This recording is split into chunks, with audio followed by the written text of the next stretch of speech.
Hi everyone, let's talk about Dice Kingdoms of Valeria, which I just finished a 2-player playthrough for. If you haven't seen that yet, then it's linked in the description. This is just me talking about it. It's what I think, if you're interested in that. So, I absolutely love Valeria games. You've seen me go on about many on this channel. They are fantastic. I've many different designers, but the same kind of worlds, in its story, in its art by the Miko. Wonderful art again. And it's great how all of these different things manage to be incorporated, including this kind of roll and write version of Card Kingdoms of Valeria. It's got its own, unique things, but it takes that core, harvest every round, rolling the dice.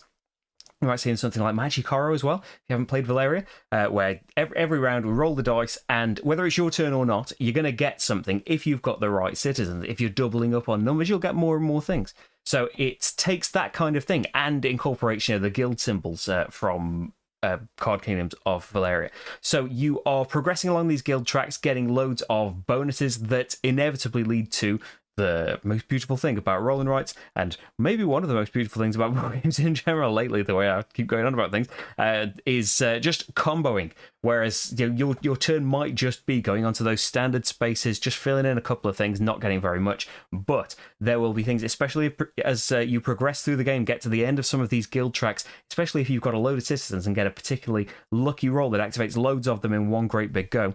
You can be earning loads of stuff, getting loads of progression along the road, which, that lets me progress along the wall, which lets me slay a monster, and that lets me get a coin, which gives me the plinth card, which is going to give me a load of points at the end.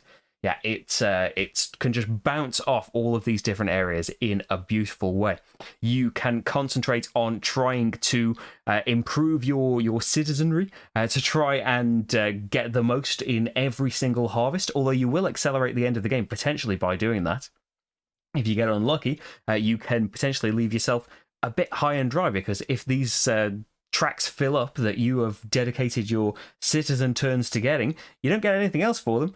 So you're going to want to vary it up a little bit. You can go for the dice manipulation powers by heading to the domains, and you can get loads of bonuses from going along the field tracks as well. And that just gives you a lot more power when it's your turn, especially if you need very specific numbers, like for the citizens or for slaying the monsters, depending on which track it is.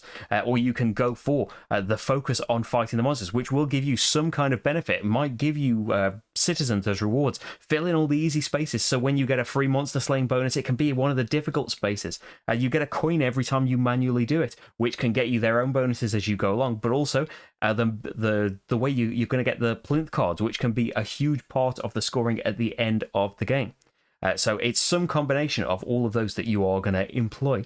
And yeah, it's just going to be a lovely combo-ridden time. As well as, I think I mentioned this in the playthrough. Yeah, I did. As well as the summer sheets, there are also the winter sheets that change the game up in, I think the tracks are the same in the, the wall and the guild tracks, but the actual place is different in that it's all these different islands. And so now the spreading out in the domains is even more advantageous, especially if you're someone that just wants to slay monsters. You're going to have to progress in the domains a little bit, because only the first one is available to everyone at the start of the game.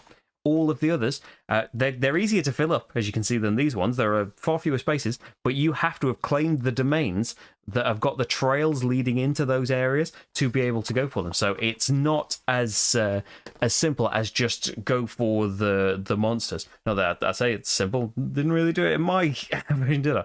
But yeah, hopefully you've seen the playthrough, and that's not a spoiler. But yeah, it's going to be quite different depending on how those numbers come out, as it will in the Card Kingdoms of Valeria. It's a gamble on, do you spread yourself thin and you're going to get a little bit every turn no matter what number comes out, or are you going to really double down on those things and hope to really chain a load of combos off when your number finally does come up?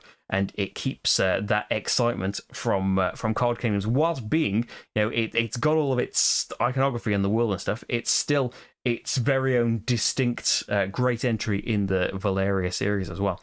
But hey, that's just what I think about it. I'm very biased. I really like Valeria games, and I really like roll and write games in general. You can see me say that countless times on pretty much every roll and write game I've covered, which is a lot of them. But yeah, the playthrough is there, though, most importantly, so you can see the game in action and decide for yourself whether or not you would be into it. if you want to find out more, the campaign page is linked in the description. You can see all of the final stuff. This is a prototype, by the way. Of course, it's not going to look like this when it comes out. I printed all of this off. It's just a little inkjet printer. It didn't know. It wasn't built for this. Well, it was built for printing. You know what I mean. Anyway, the playthrough is there. Thank you very much for watching, and I'll see you for the next game. Bye, everyone.